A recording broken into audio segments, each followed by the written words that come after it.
indevidamente ao vivo para nossa super live de hoje, quarta-feira. Muito bem-vindo, pessoal. Boa tarde. Por favor, me dê aquele feedback se você está me vendo e me ouvindo bem, ok? E aí, Bruno, beleza, cara? Então, me dê o feedback do meu áudio e do meu vídeo, tá? O Gustavo tá aí também. Léo também. Tem muita gente nova chegando. Muito bem-vindos. Hoje tem super live. Elisa. Ótimo. Vamos nós aqui. Áudio e vídeo 100%. Perfeito, André. Perfeito. Vamos começar. E aí, Carla, beleza? Vamos começar. Seguinte, tema de hoje, colocando os bens temporais a serviço da família. Esse tema é um tema legal da gente falar aqui, porque a gente tem que entender que um bem temporal, para a gente começar a nossa história aqui, nossa live, nosso papo de hoje, é aquele bem que ele vai acabar, né? Aqui eu comprei um brinquedo, uma roupa, ele vai passar. Um bem temporal, dura um tempo, dura um período, ok? Então, um bem temporal é um mal? Não necessariamente. Pode se tornar um mal? Claro.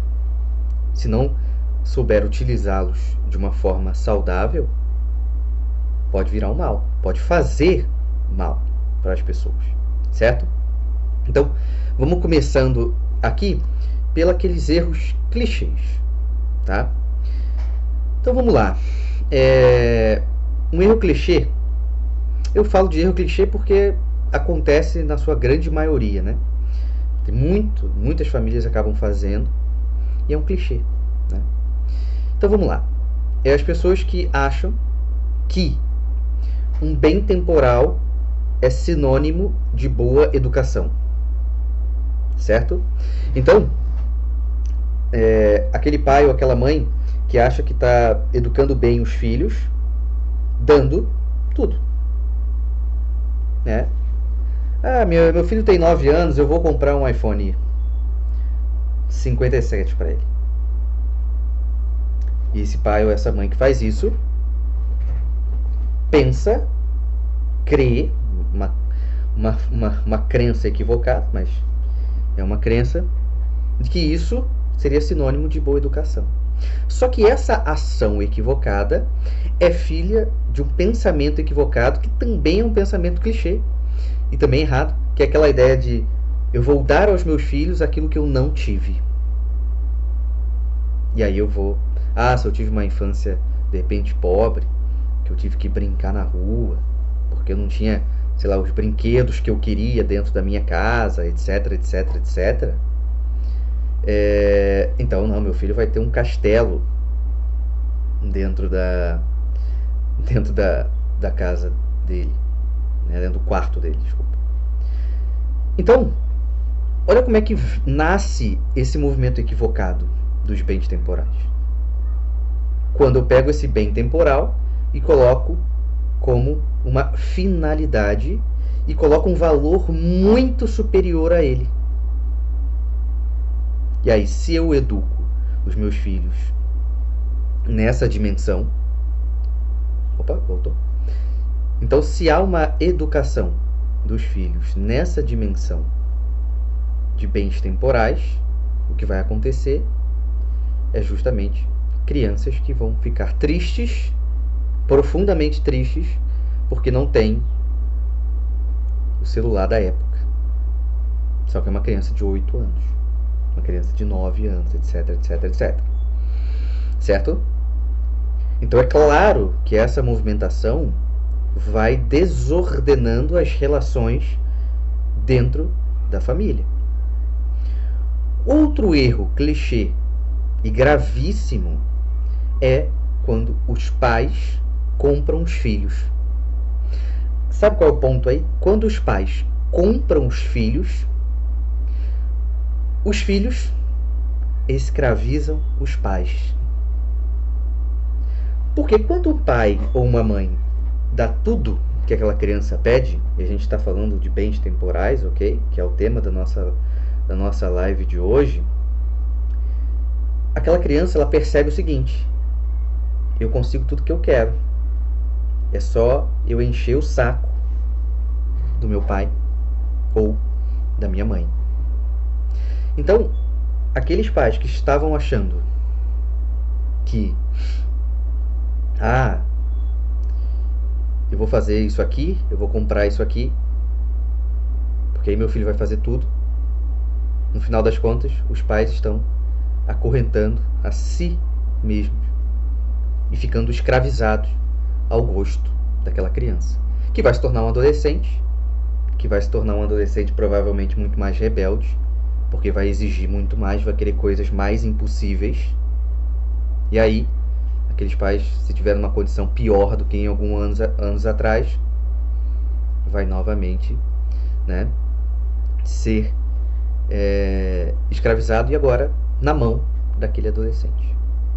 Então, quando nós temos esses erros clichês e graves, é justamente quando eu perco a dimensão do bem temporal, que eu não sei qual é o tamanho. Eu não sei se esse bem temporal é muito mais valioso que tudo. Há um problema de identificação. E aí é óbvio, isso é um mal. Certo? E aí, Léo, beleza, cara? Tudo certo. Então a gente precisa entender isso para se afastar desses erros. Bem temporal não é sinônimo de boa educação. Ok? Eu vou dar ao meu filho tudo que eu não tive. Qual é o critério disso? Certo? Tem que passar por um critério rigoroso. Porque senão eu vou estar criando o riquinho. Então, precisa passar por uma peneira esse processo. Eu vou comprar os meus filhos. Quando você compra teus filhos, você prepara a tua escravização deles. Porque você vai ficar escravizado. Porque eles vão aprender essa movimentação e vão pedir. Então temos que ter um afastamento de tudo que eu estou falando aqui nesse primeiro momento. Certo? Porque isso atrapalha o relacionamento entre a família. Lembrando que eu vou trazer algumas definições que essa psicóloga fala, a psicóloga chamada Mercedes Palé, que é autora desse livro aqui, ó, A Família Educadora do Ser Humano, né? Ela fala logo no início do livro, né? No capítulo 2 do livro, ela fala a família útero espiritual. Olha que bela definição.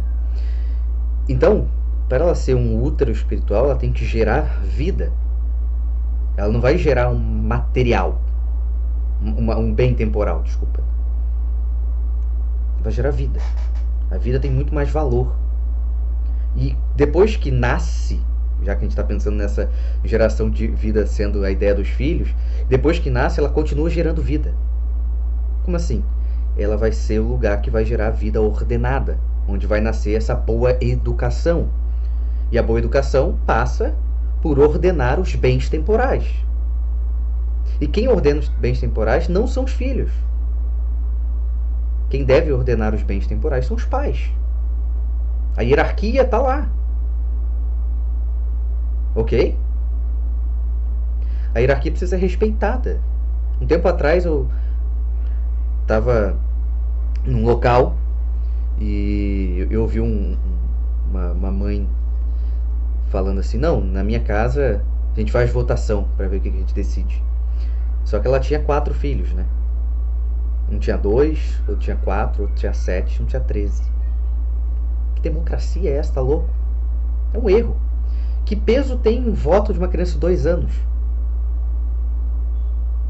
Certo? Mas se eu coloco essa importância, criança de 2 anos quer, sei lá o que ela quer. Entende? Ela não tem peso de escolha. E nem deve ter, nem deve colocar. Certo? Então, se afastando desses erros clichês, temos que começar a caminhar num caminho saudável. Então, para a gente começar a caminhar num caminho saudável, lembrando que essa live aqui, meus amigos, não são para os seus filhos, né? São para os pais, né? Tem alguém falou aí, né? Quero enviar para alguns pais, né? Compartilha nos stories dessa live, né? Vai que a pessoa assiste, né? Então vamos lá, vamos pensar num caminho saudável. Quando a gente pensa num caminho saudável, a gente tem que enxergar e ensinar o valor daquele bem material, certo? Para que se preserve a hierarquia. Então, beleza, ó, você ganhou isso aqui, vamos aprender a cuidar, vamos ter um momento de brincar, vamos ter isso, aquilo. Um caminho saudável importante. Os seus filhos estão olhando para você. Não adianta você querer que teu filho não seja um materialistazinho se você é um materialistazão. Não adianta você querer que seu filho com 7 anos reclame porque não tem dinheiro, se ela vê você 24 horas por dia reclamando da falta de dinheiro. Porque o que esse pai ou essa mãe está fazendo com essa criança? Está ensinando direta ou indiretamente que a finalidade da vida é o dinheiro. E aí vira um problema. Aí vem aquele pai, aquela mãe que olha e fala assim: eu não sei de onde essa criança pensa assim, nunca ensinei isso. Diretamente você nunca ensinou. Com a tua vida, você fez um doutorado naquela criança já. Um doutorado das trevas, né? Então, é importante que a gente consiga, né, cuidar da própria vida, né? A Carlinda botou ali, né? Acredito que cada membro, né, da família tem o seu papel. Sim. E quando a gente fala da hierarquia, tem muito mais responsabilidade, né? Quem tem mais responsabilidade dentro da casa? O pai e a mãe ou o filho que tem 2 anos? O pai e a mãe. Então a vida, né? A vida daqueles pais precisa ser uma vida que busque essa dinâmica do aperfeiçoamento, que busque crescer, que busque se tornar boas pessoas. Porque eu vivo falando aqui, a vida é pedagógica. Você pode estar ensinando bem para o teu filho, mas você pode estar ensinando mal para ele também. E aí? Então, o que você está passando para ele, né? Então, quando a gente pensa nesse caminho saudável em relação a um bom relacionamento com os bens temporais dentro da família, nós vamos ter que ser um caminho de facilitador das virtudes para aqueles outros membros. Certo? Então, se a gente tem um bem temporal que não é de um filho, é do outro, eu facilito esse encontro deles dois para que haja o movimento da justiça. Para que haja o movimento da relação com o bem comum. Vamos cuidar todo mundo aqui? Porque é de todo mundo? Esse brinquedo aqui é de todo mundo? É de todas as crianças da casa? Certo? E aí, preserva esse ponto. Então, de novo, quanto maior a sua hierarquia, mais responsabilidade você tem. Vamos pegar aquela máxima do Homem-Aranha, né? Grandes poderes, grandes responsabilidades, certo? Então, quando há esse grau de hierarquia e está nesse grau mais elevado, é importante que se torne um facilitador.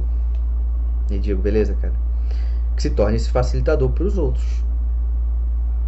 Eu falo aqui também que a infância não determina, né?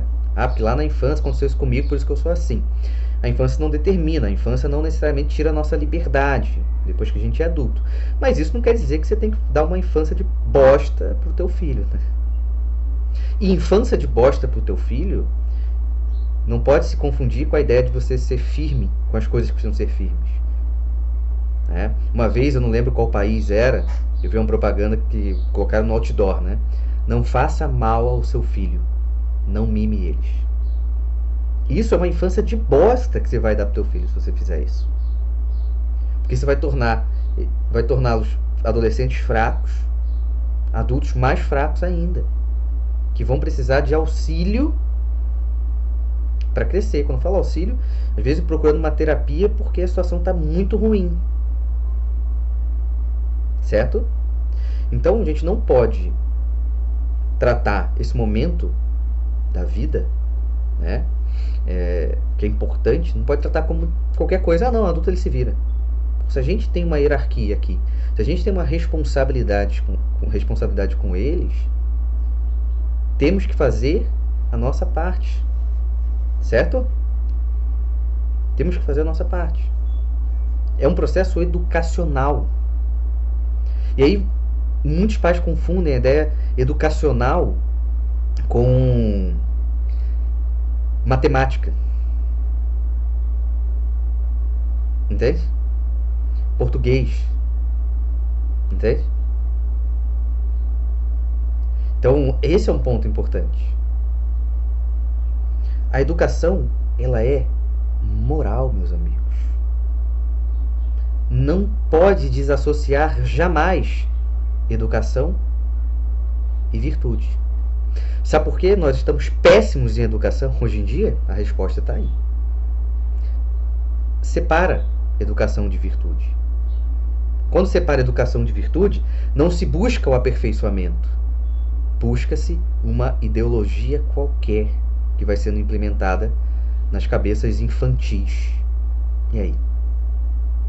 Entende? Isso é grave. Isso é grave. Então a gente precisa ter isso bem claro, tá?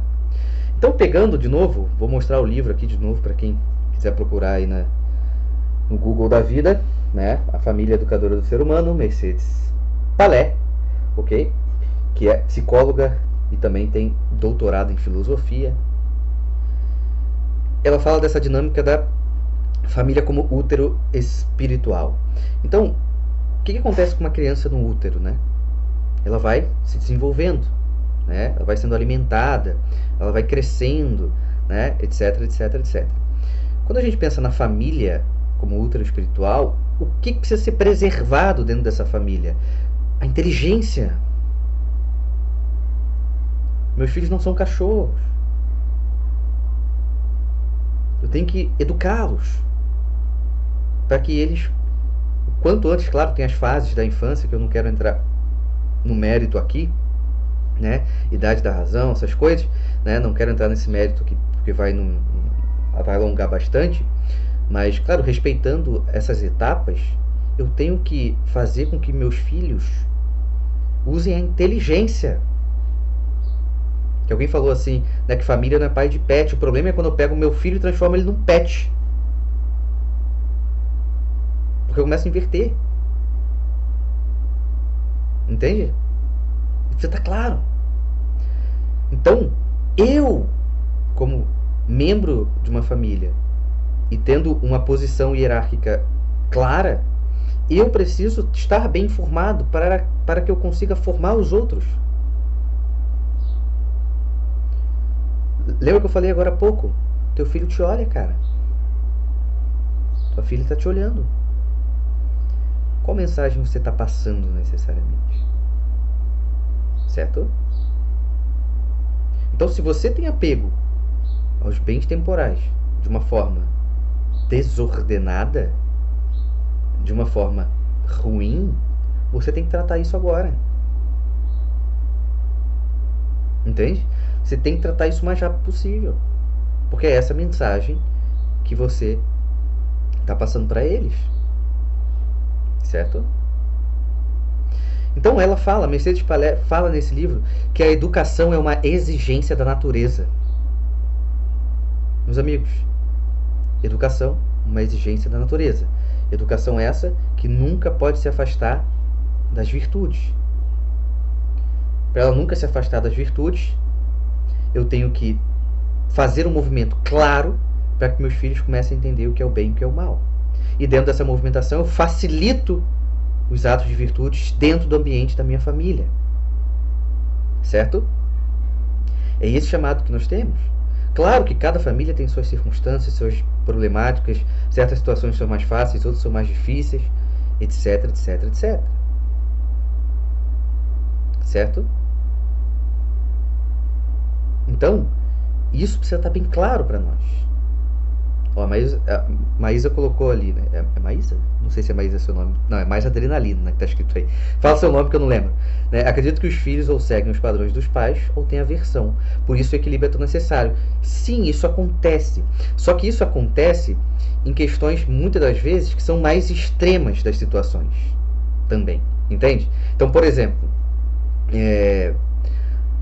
meus pais são muito liberal. Ah, é Maísa, então tá certo. Falei certo. Né? Meus pais são muito liberais. Isso está muito extremo, está muito evidente. Aí eu posso travar aqui. Né? Ah, meus pais são muito conservadores. Aí está muito evidente. Só que o problema é o seguinte: nos pais ali não há um processo de educação, há um processo, de uma certa forma, de imposição. Então, na imposição, vai chegar uma hora que o filho vai questionar, que é natural. Mas se eu só estou conseguindo impor algo e não sei explicar aquilo que eu estou impondo, não tem diálogo. Aí eu vou me afastar. Aí eu vou sair. Entende? Então, como o Robert bem lembrou aí, o equilíbrio da situação são as virtudes. As virtudes vão trazer esse equilíbrio para as relações. Porque tem muita gente que fala assim: ah, meu filho torce pro Vasco, né? Façam a analogia que vocês quiserem aí com isso, tá? Meu filho torce pro Vasco, mas eu queria que ele torcesse pro Flamengo, né? Aí eu pergunto pra pessoa assim: o seu filho é bom? Essa é a primeira preocupação. Seu filho é um homem bom? Uma mulher boa? Se ele torce pro Vasco ou Flamengo, é uma outra situação. Ele é bom? Faz atos bons? Se preocupa com isso? Mas aí a gente está preocupado com o time que está torcendo, com a cor da camisa que está usando. Então a gente está preocupado com a dinâmica temporal. Porque, de alguma maneira, as famílias abandonaram a dinâmica eterna das relações. O que nos coloca em relação com a eternidade é aquilo que nos leva ao movimento de aperfeiçoamento, a oração, as virtudes, a escolha do bem. Isso de enxergar, né, de enxergar no ordinário o extraordinário. Mas se eu esqueço essas dimensões eternas, eu vou ficar preso no corpo. Eu vou ficar preso numa esfera puramente material. E aí vamos ter... Por isso que falam aí, né, de quando que a juventude, né, a vida adulta só inicia, que é um absurdo, né, aos 30 anos. Né? Então o cara é adolescente, o cara é jovem até quanto tempo, né? Então, no final das contas, quando a gente traz essa ideia de colocar os bens temporais em serviço à família, é uma obrigação que é feita através do amor que os pais têm que ter de educar os filhos, de lutar para fazer esses filhos serem boas pessoas. Mas o que acaba sendo feito hoje é o quê? Eu tenho uma família para sair bonito na foto, né? Papai, mamãe, as crianças, de repente um labrador aqui no lado, com o nome de Marley e tudo, né? Mas na foto é linda, na convivência é um inferno. E eu não estou falando aqui, meus amigos, de família que tem filhos, sei lá, adolescentes, ou filho entrando na vida, na idade adulta, não. Está falando de crianças. Entende? Está falando de criança. Uma coisa que eu vejo muito é isso. A família é um inferno prático e os filhos dentro dessa família são crianças. Mas justamente porque esses pais abandonam, direto ou indiretamente, a própria responsabilidade educacional em relação aos filhos. E só existe educação quando a gente fala de virtude, meus amigos. Entende? Mas para eu educar nas virtudes, eu preciso fazer o meu movimento com as virtudes. Senão eu não vou estar ensinando as virtudes. Eu vou estar ensinando a minha visão para lidar com as coisas. Não, pai aqui faz assim. Entende? E não necessariamente isso é bom. Mas entende o ponto? Por isso que quando a gente vê um pai que trabalha firme, que sua a camisa por conta disso, a mãe gosta, né? A esposa gosta, os filhos em algum momento vão valorizar esse processo também. Mas fica todo mundo com medo. Colocaram um valor gigantesco nas crianças, como se elas tivessem esse grande poder. Aí a criança vai ligar, não, vou te denunciar, hein, você tá brigando comigo. Olha o poder que deu para as crianças. Enquanto as crianças precisam ser educadas. Então, cabe a todos os pais que façam essa movimentação de buscar a educação. Conheço relatos de família, né, marido, esposa, 2 filhos, que o filho mais velho tem 10, 11 anos, e a mais nova acho que tem 4, alguma coisa assim, que nunca tinha pensado em diminuir ou cortar o tempo de TV, e as crianças estavam todas ansiosas. Depois de 11, 10 anos vivendo nesse tipo de estrutura, começaram a cortar. O mundo dentro da casa, né, mudou completamente. Completamente mudou. Entende? Só que, se você não quer assumir a tua responsabilidade como pai, como mãe, vai ser difícil. Vai se tornar difícil. Entende? Então, é necessário se movimentar. Se movimentar em direção do que é correto, do bem, do que faz esse crescimento pessoal. Certo? Não podemos desistir, meus amigos. Eu tenho um texto que eu acho que o título é esse, né? Família. E eu falo que não adianta bater no peito, vestir a camisa de que se é uma família tradicional, qualquer coisa nesse sentido, se não há uma prática nesse ponto. É necessário viver uma vida prática. Que tem as próprias dificuldades? Claro que tem. Mas é preciso. É a nossa jornada. Entende? Rafael, mas eu não consigo sozinho. Meus amigos têm 500 mil perfis de Instagram aqui. Ensinando educação, ensinando um monte de coisa. Assumam a responsabilidade. Agarrem aquilo que é responsabilidade de vocês. Porque isso vai fazer com que você cresça dentro da sua própria vida. Enfrente as dificuldades. Os atalhos, principalmente na educação de uma criança, são tiro e queda. É ruim. Comprar o teu filho com bens materiais, como eu falei no início dessa live, é escravizar-se a ele. Porque ele vai te dominar. Porque ele não é inocentinho quanto você acha, não. Ele não é um anjo, ele é uma criança. Criança marcada aí como o Robert falou aí do pecado original. Não é um anjo não, meus amigos. Então, bata no peito, assuma essa responsabilidade. Porque isso vai fazer um bem pra você, vai fazer um bem pra eles também. Certo? Enfim, meus amigos, mais uma super live acabando aqui. Vou voltar hoje à noite, hein? 9 horas, 9h15. Tô por aqui, vou fazer uma outra live. Tá bem? É isso, pessoal. Valeu, forte abraço. Compartilha essa live. Gostou? Compartilha. Vai lá, manda pro amigo, manda pro vizinho. Põe nos seus stories. Porque quanto mais gente visualizar essa live, caso você ache essa live importante, melhor. Ok? É isso, pessoal. Obrigado. Tamo junto.